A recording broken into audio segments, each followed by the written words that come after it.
Hola, ¿qué tal? Muy buen viernes para todos. Muchas gracias por sumarse a este break, el 1 de julio, el primero de la segunda mitad del año y con mucho frío. Frank, ¿cómo estás? Buen viernes. Buen viernes, Robert, buen viernes para todos. Sí, la verdad que se vino el invierno, finalmente ha llegado, quizás demoró un poquito más de lo normal, pero llegó y llegó con ganas, ¿no? Sí, correcto, correcto. Bastante firme llegó. También llegó el invierno con un dato del día de ayer de empleo norteamericano, que bueno, puede interpretarse de los dos lados, pero empezó a marcar un posible cambio de tendencia y lo vamos a ir viendo. Sí, sí, la verdad que es un dato un poco agridulce, si se quiere, por, porque la verdad que la noticia no es buena, pero afecta positivamente a las expectativas de tasa, ¿no? Entonces, por ahí, por ese lado es la bondad del dato, a pesar de ser bastante malo. Sí, bad news, good news. A ver, han sido buenas noticias porque en general los mercados reaccionaron favorablemente. La suba de la tasa había sido muy empinada en el tramo largo de más de 10 años, y esto puso un poco de paño frío. Obviamente que no son buenas noticias para los que estén buscando empleo, pero bueno, sin lugar a dudas trajo un poco de alivio al mercado en general y también a los mercados emergentes en particular. Pero bueno, este dato de empleo muy por debajo de lo que estaba estimado, de lo que se preveía. El crecimiento fue muy malo y encima las revisiones de empleo hacia adelante se corrigieron a la baja, Fran. Sí, sí, digamos que, que en cuanto a datos puro y duro dio todo mal, sí, dio todo mal. Eh, la- y sobre todo el, ¿cómo es? El impacto que tuvo, o sea, fue significativamente menor de lo que se esperaba, entonces por eso quizás es que o sea, se afectó, se terminó afectando tanto toda todas las estimaciones hacia adelante también. Em, digamos que no hubo nada que se salve y bueno, ha sido un dato bastante duro. Sí, con respecto a este dato de empleo y a algo que mencionó Walsh, el nuevo presidente de la Fed, el día miércoles, en donde dijo que por la baja del crudo, con la solución o el principio de solución en el estrecho de Hormuz, la inflación venía con una expectativa más baja. Ese mensaje un poco más dovish, como se le dice en la finanza americana del presidente de la Fed, sumado a este dato de empleo, daría a pensar que pueden pasar dos cosas, podrían llegar a pasar hasta estas dos cosas a la vez. Una que baje la inflación y uno que la economía tienda a desacelerarse. Esas dos variables, por separado y fundamentalmente combinadas, siempre son entre comillas, buenas, ¿sí? Para la tasa de interés, ¿sí? Hace que baje la tasa de interés y también para que baje el dólar index. Y cuando baja el dólar index, bueno, hay menores expectativas es una señal de desinflación, hay mejores precios para las economías emergentes y para las monedas emergentes y también para los activos de renta variable. Es decir, básicamente para todo. Acá podemos ver cómo el dólar index tuvo un fuerte rally desde el mes de febrero en adelante, cuando eh, el dólar fue visto como moneda de refugio, ¿sí?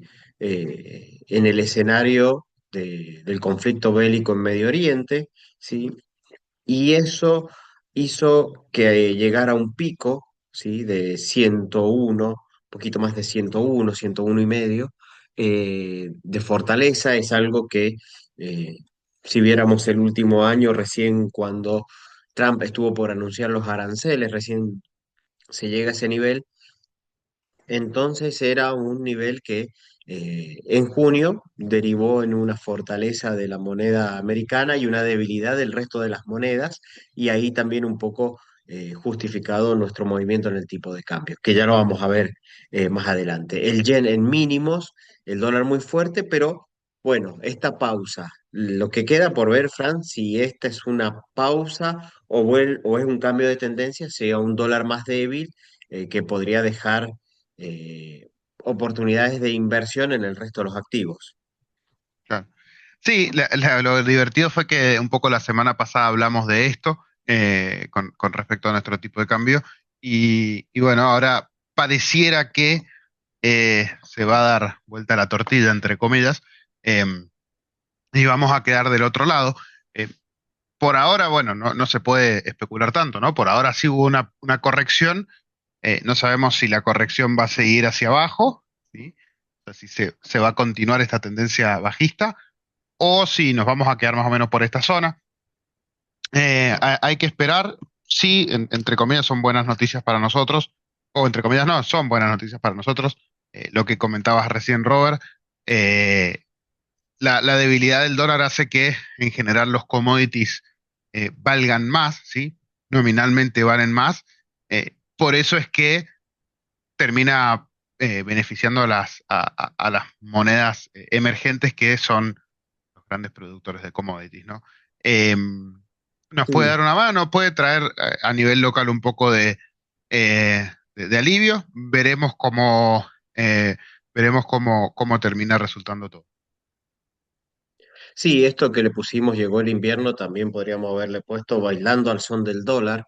Eh, pero bueno, a ver, si empieza a desacelerarse la economía, que es una señal, bueno, a nivel de tasa se va a ver favorecido, obviamente van a haber unos ganadores y otros perdedores, aunque para la moneda emergente, para nosotros y para nuestros bonos, sea un dato positivo que los yields comiencen a bajar. Los que bajaron fuertemente ayer o más marcadamente fueron los yields cortos, eh, los yields de los bonos a 2 años, que habían estado inclusive hasta por debajo de la tasa de la Fed en algún momento, a principio de mes. Bueno, también podemos ver cómo fueron subiendo. Esto da un aire, da un respiro.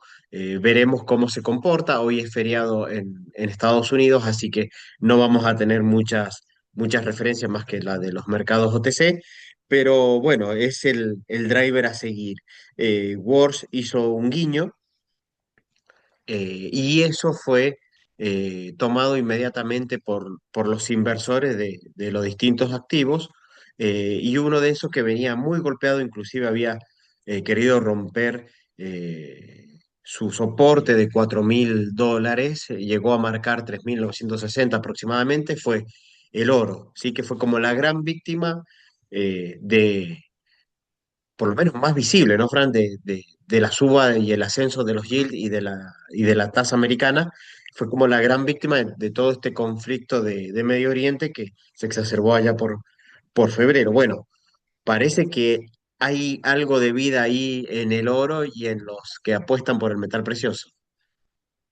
Sí, obviamente, volvemos quizás un poco a lo mismo, vamos a ser repetitivos hoy con varios de los análisis, pero eh, todo lo que lo hizo bajar súbitamente, sobre todo el dólar más fuerte, ¿sí?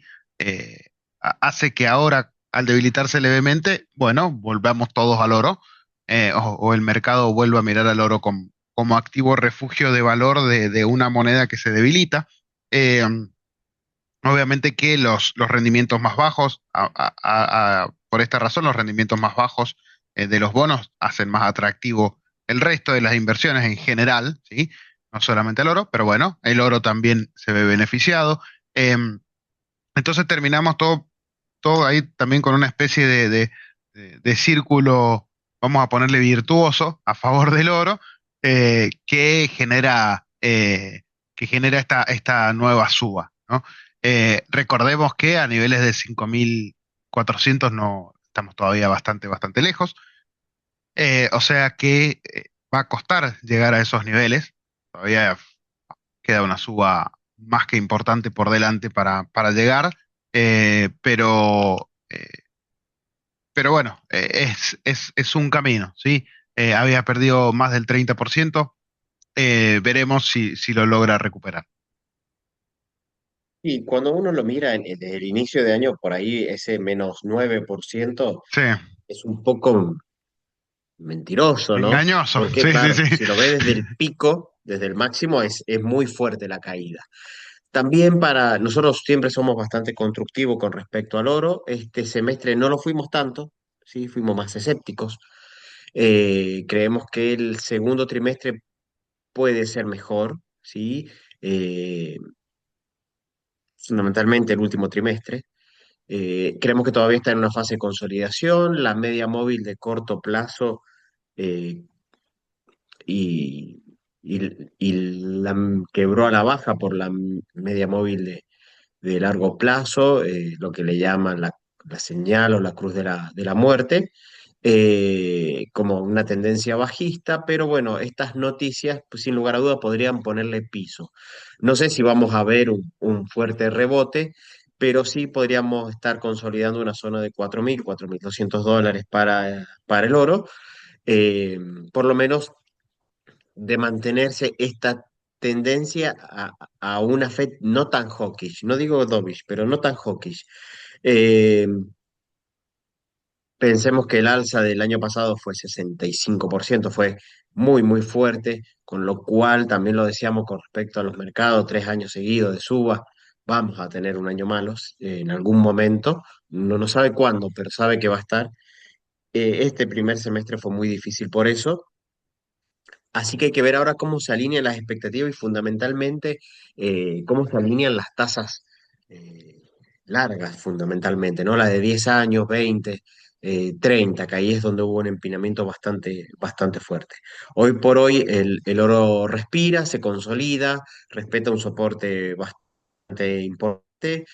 Eh, Vemos que pueden haber todavía más ventas de oportunidad de aquellos inversores que quedaron sobreexpuestos en oro por la suba, ¿sí? Es como los que quedan sobreexpuestos en semiconductores. Eh, Así que bueno, pero una buena señal por este lado para los inversores de oro, que siempre recomendamos tener al menos un poco en cartera. Eh, Otro índice ya no tan relacionado con respecto a lo que fue la tasa, ¿sí?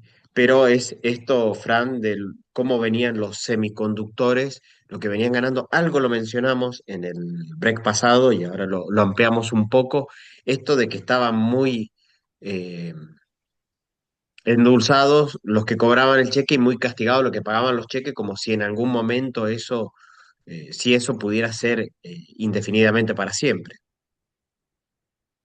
Sí, sí, sí. La verdad que ha estado difícil. Acá, bueno, esto es increíble, pero han tenido una volatilidad todas las acciones ¿cómo es? De semiconductores, que da miedo. Hacíamos el chiste de AMD, no tiene días normales, ¿sí? Eh, Sube 5, baja 8, sube 9 y así viene hace, no, no sé hace cuánto, ¿ya? Después de todo el lío, no sé si está cara, está barata, si está en máximos históricos o en mínimos históricos, pero, pero bueno, algo en el medio deberían dar.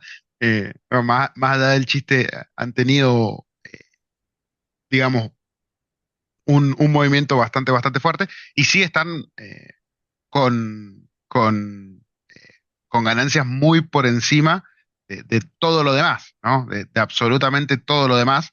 Y bueno, en el gráfico se ve cómo pierden respecto a las Magníficas Seven, ¿no? O cómo ganan en este caso, cómo pierden las Magníficas Seven contra esto, ¿no? Eh, Sí, la verdad que nosotros increíble. acá creemos que hay una oportunidad en las magníficas, de estos últimos días lo estuvieron demostrando. Eh, Siempre hay un buen motivo para una toma de ganancia, aunque sea medianamente dudosa o no del todo cierta, pero Meta, que experimentó una fuerte suba el día miércoles, ayer corrigió parte de la suba, la devolvió. eh, Comunicó al mercado que está dentro de sus planes el ofrecer el servicio de nube. Acá, entonces, el golpe fue más grande en estas que le llaman neoclouds, acciones como Irene, como Nebius, eh, Coreware, tuvieron una fuerte caída, que prestan servicio de nube. Entonces empezó la idea a flotar es qué pasa si están sobrando semiconductores, qué pasa si están sobrando capacidad de nube.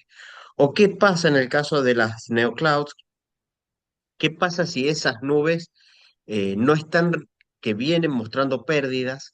Allá a principio de año mostramos unos gráficos de los sectores del Nasdaq que más subía y estaban estas empresas que no tenían ganancias, sino que tenían quebrantos, que han realizado una fuerte inversión, que tiene clientes muy concentrados en las Magníficas Siete fundamentalmente, y que pueden tener un cargo de depreciación bastante grande. ¿Por qué? Si la tecnología avanza más rápido de lo planeado o si las Magníficas Siete le dejan de alquilar nube y pasan a alquilar ellos, ¿sí? A hacer de un gasto un ingreso, ahí hay un potencial, una potencial pérdida grande en estas empresas de nube, ¿sí? Pero también podría verlo en los de semiconductores si es que la capacidad no se está pasando de rosca, ¿sí? Si no estamos en niveles o vamos a estar en niveles en donde haya mucha oferta de procesadores y la demanda no responda a la cantidad de oferta que se está generando. Eh, Esto está, comenzó, también sirvió para una toma de ganancia en acciones como, vos decías, Fran, AMD, eh, Micron, Broadcom, ¿sí? Las coreanas, Samsung, Sky. Entonces, bueno, también tuvimos acá un ruido esta semana. Nosotros vemos muy bien a las Magníficas Siete, quizás como para entrar a invertir en momentos donde está más deprimido el mercado. Pensamos que hay una oportunidad, otra que se despertó también esta semana de ese letargo. eh, Fue Mercado Libre, Nubank. eh, es como que, Fran, los inversores van llevando el dinero de un lado al otro, ¿no? Lo van llevando del oro al petróleo, a los treasuries cortos y las acciones lo van llevando de la Magnífica Siete a los semiconductores y de los semiconductores a la Magnífica Siete. Sí, sí, se van dando esas rotaciones, eh, digamos, habituales, pero que ahora son más vertiginosas, más grandes en volumen y también con digamos, con una velocidad o un cambio de tendencia muchísimo más marcado. Antes quizás procesos que demoraban eh, un par de semanas, ahora se dan todo en una semana. Entonces por eso es que tenemos estos movimientos también un poco más violentos. Y los sectores, sí, sí, quizás es una época clave o un momento clave en general para las acciones de ir siguiendo sectores, ¿sí? Ahora no son los más tradicionales porque antes teníamos justamente sectores más tradicionales, como, bueno, o sea, tengo mi real estate, tengo mi energía, tengo mi consumo masivo. Ahora, dentro de la misma tecnología, por ejemplo, el sector tecnológico, tenemos una variedad muy amplia y esos pequeños sectores dentro de la economía son los que muchas veces eh, o ganan el flujo de dinero o lo pierden en muy poco tiempo. Y eso es lo que genera estos movimientos tan pero tan grandes. Entonces hay que quizás tener el ojo más afilado en cuanto a qué ver. Bueno, por eso también es que hacemos este análisis de dos segmentos que quizás son eh, muy particulares, ¿sí? Ya vamos a una parte muy fina del análisis, pero es lo que está generando los movimientos de dinero, ¿no? Sí, acá comparamos así rápidamente, comparamos un ETF Max que sigue a las Magníficas Siete, tiene otras Ujú. cositas más, pero bueno, no queríamos ensuciar el análisis, pero básicamente sigue a eso, el objetivo es seguir a las Max, eh, contra otro ETF que es SOX, que es el de semiconductores y nube, mucho más tecnológico, digamos, de la tecnología que eh, se necesita desarrollar.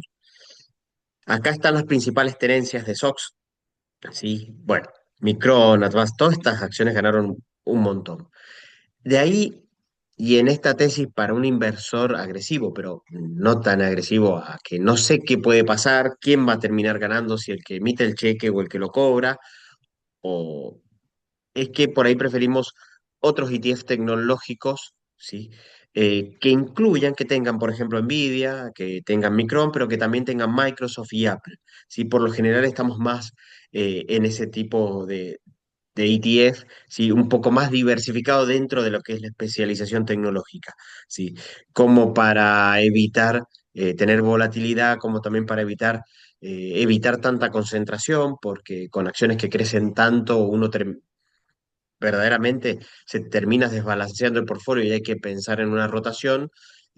Así que bueno, por ahí un poco más diversificados es donde nosotros nos sentimos un poquito más cómodos porque nunca uno puede estar seguro de qué segmento, qué sector va a ser el ganador. Sí. Y de esto internacional a lo local, que también pegó mucho lo internacional, bueno, el dólar terminó con una suba, Fran, en el mes de junio cercana al 6%, un poco más de 5%, pero en línea como se movieron las monedas emergentes, quizás un poquito más fuerte, hubo mayores pagos de dividendo y también tuvimos menores colocaciones y salidas a la bolsa, quizás también un poco relacionado con el contexto internacional. eh, y también ahora empezamos a ver esto de que hay una expectativa de un vuelo más coordinado entre las distintas tasas de la economía local. Sí, eso es algo que tenemos que ver y seguir muy de cerca, sobre todo quizás la relación entre las tasas y el tipo de cambio, ¿sí?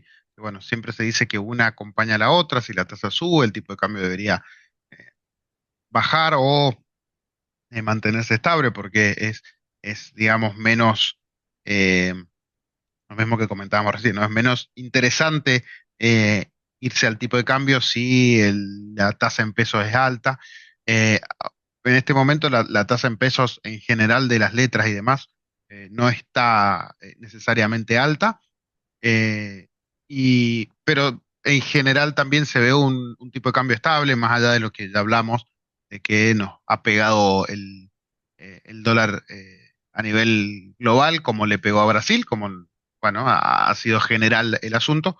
Pero por el lado interno parece que estamos bastante coordinados y todos los factores y todos los elementos que producen eh, o que manejan la economía y guían la economía, más que manejan, que guían la economía, parecieran ser eh, estar bastante coordinados. Em, Después, bueno, la balanza comercial del mes de junio fue menos positiva, se sintió eso, es decir, el Banco Central no logró capturar tantos dólares como en meses anteriores. Recordemos que a principio de mes ya habíamos llegado a los 10 mil millones, que era la tasa del año, la tasa no, el objetivo del año. Em, y de ahí aminoró un poco, con menos fuerza en estos últimos días, sobre todo porque, bueno, ya lo sabemos todo, el tipo de cambio sufrió bastante. El mayorista pasó los 1.500 pesos. Acá se ve el dólar minorista, perdón, el minorista pasó los 1.500 pesos. Acá se ve el mayorista, que siempre es un poquitito más bajo. Pero se sintió por ese lado.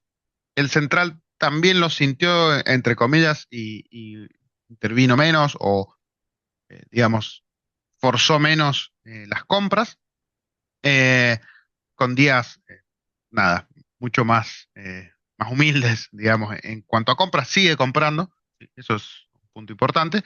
Eh, y bueno, quizás nos da eh, un pie, Robert, para lo que viene, ¿no? Para el tema de los bonos. Sí, exactamente. Un comentario adicional fue que las tasas habían subido mucho y el Ujú, sí, gobierno, así como intervino en dólar, primero con futuros y después con instrumento dólar link, futuros a través del Banco Central, dólar link a través de Mecon, eh, también el Mecon intervino dando liquidez al sistema, ¿sí? Comprando, haciendo operaciones de compra de bonos. La semana pasada encontramos muy buenas oportunidades, Fram, para algunos clientes que estaban posicionados más cortos, previo a la licitación, o seguir ahí o largo, en el sí. momento de la licitación de la letra de agosto, que estaba rindiendo 26% anual. muy por encima de lo que venían rindiendo, hoy ya están otra vez en 22%, con lo cual es como que el gobierno está intentando cubrir al menos dos puntas muy importantes, ¿no? Que es el tipo de cambio y la tasa. ¿Sí? El tipo de cambio para que no se atrase el dólar, pero tampoco se dispare, que me genere una suba de tasa muy fuerte que me ahogue la recuperación económica. La variable que está, entre comillas, descuidando porque viene a una velocidad crucero interesante para el gobierno, positivo para el gobierno, es la inflación. Entonces hoy el partido está jugado entre tasa y devaluación. Y ahora lo que tenemos es eh, semana que viene, es el pago de los cupones de los bonos y dos, el 29 y el 30, que pagan amortización. Y quizás es un buen momento para pensar qué hacemos con esos dólares que van a ingresar o eventualmente también qué hacemos con los bonos, Fran. Sí, ahora, bueno, sabemos que estos son los bonos patrióticos, así que pagan en nuestra independencia y muchas veces los pagos nos caen unos días después, porque oficialmente el pago es el día 9 de julio, así que nosotros vamos a recién recibir ese dinero el día 13, ¿sí? El lunes siguiente, porque tenemos un fin de semana largo que se nos viene la semana que viene, así que eh, nada, eh, vamos a recibir el dinero. Y ahora la pregunta del millón es ¿qué hacemos con ese dinero, ¿no? Seguimos en los bonos, eh, rotamos a opciones más conservadoras y cortas, ¿sí? Vamos a los bonos, a los últimos bonos emitidos, AO28, AO27, diría N29, pero bueno, termina siendo también bastante más largo. Nos vamos a las ONs, ¿sí? Cambiamos a ONs. O seguimos con la estrategia de que va a ir bien todo y seguimos en los bonos, ¿no? Quizás esa es en principio la más fácil, ¿no? Seguimos como estamos, eh, pero hay que plantearse si, si hacemos una rotación, ¿no? Sí, a ver, yo veo la curva de globales rindiendo muy por debajo que la de Bonares, ¿sí? Los GD muy por debajo. Eh, por ahí la pregunta es si no deberíamos rotar y ganar en nominales, algo que en algún momento se planteaba y era lo único en lo que uno ganaba porque los bonos siempre caían. Eh, sí veo, Fran, en este contexto un muy buen escenario para los moderados y conservadores, porque bueno, creo que está más fácil el mundo para ellos, es buscar cosas que rindan poco pero que sean más seguras. Y creo que eso es más fácil. Lo difícil es posicionarse en activos ganadores en un escenario más dual, no más binario, ¿sí? Trump quiere tasa baja, ¿sí? Y dólar débil. No lo tuvo en el primer semestre. La verdad que fue todo lo contrario. Si fuéramos a ese mundo de Trump, yo digo, bueno, el riesgo país también ha comprimido mucho, pero lo que pueden bajar son las tasas americanas y eso también va a ser positivo para los bonos. Claro que es un escenario binario, ¿no? Entonces, en estos escenarios en donde uno ve, salvo por los bonos que tuvieron un muy buen desempeño en el primer semestre, pero en activos internacionales, y el conservador que estaba en AO27, está pasando genial, ¿sí? ¿Por qué? Porque el bono le rindió, ¿sí?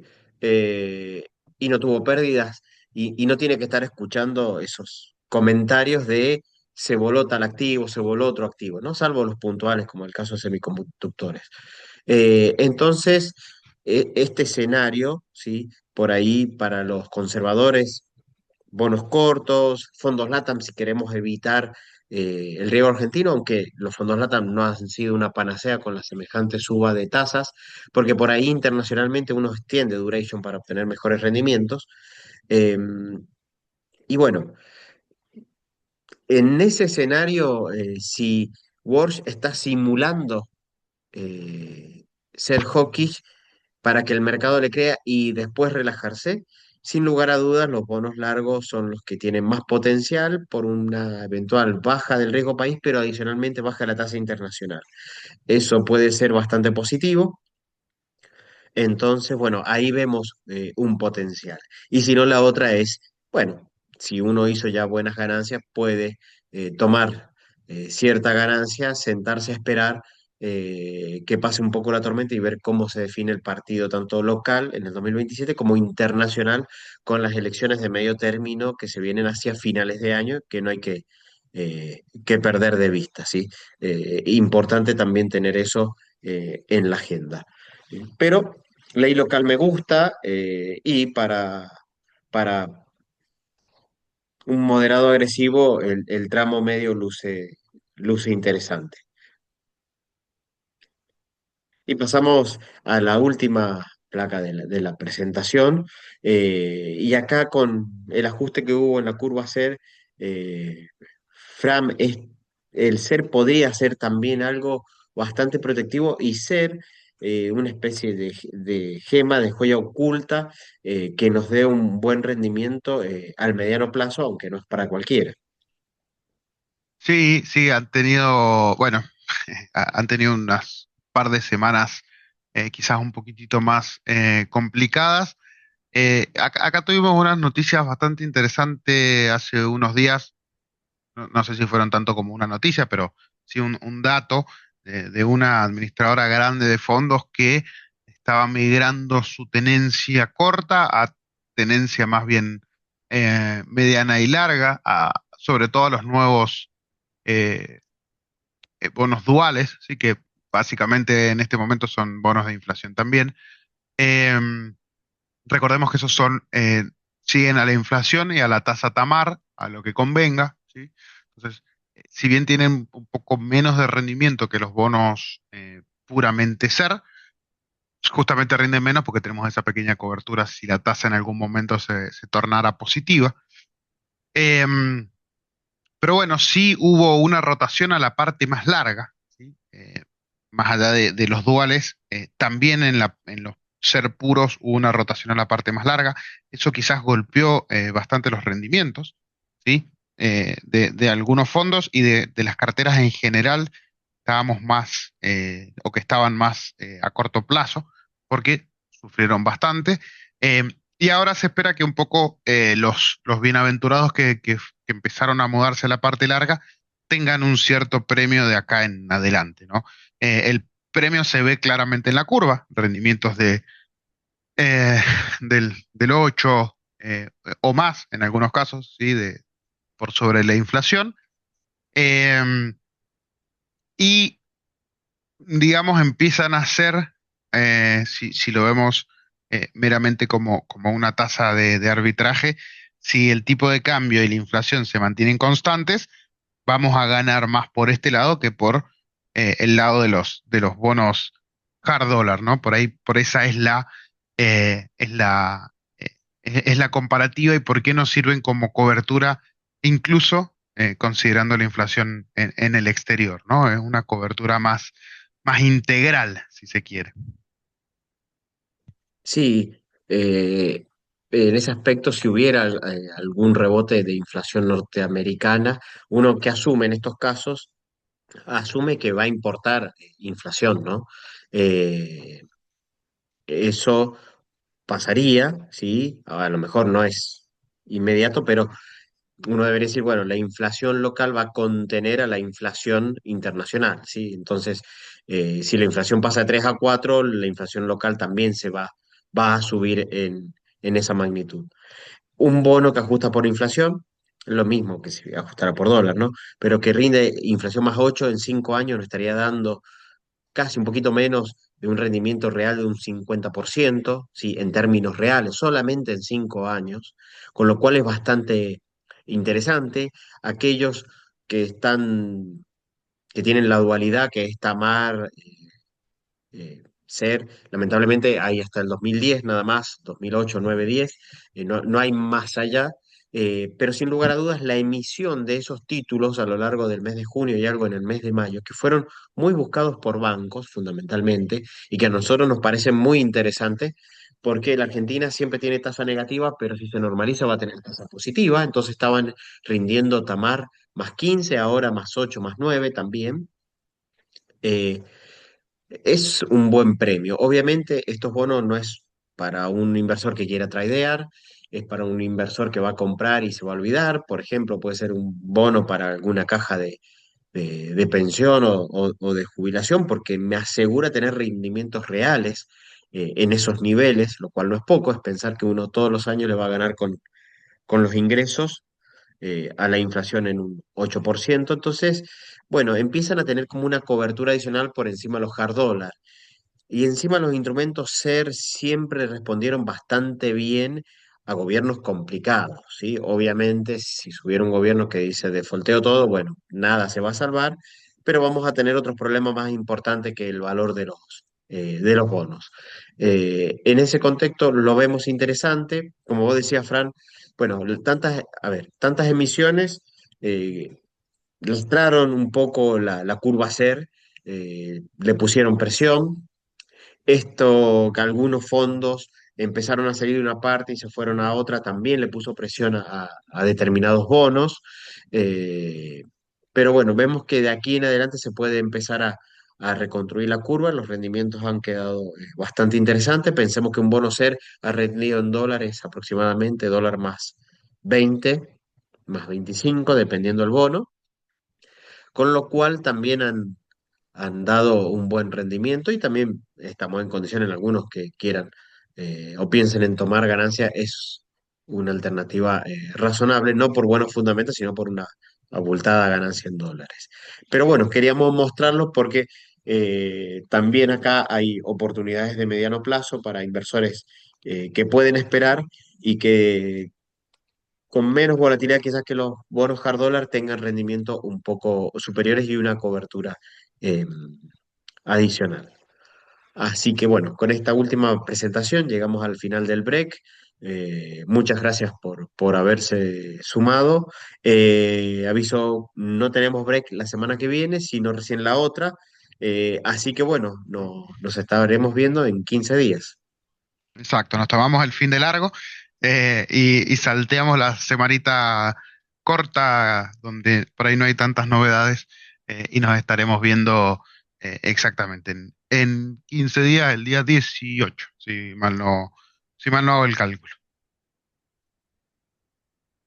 Bueno, muchas gracias. Buen fin de semana para todos. Que ande muy bien, chao, chao.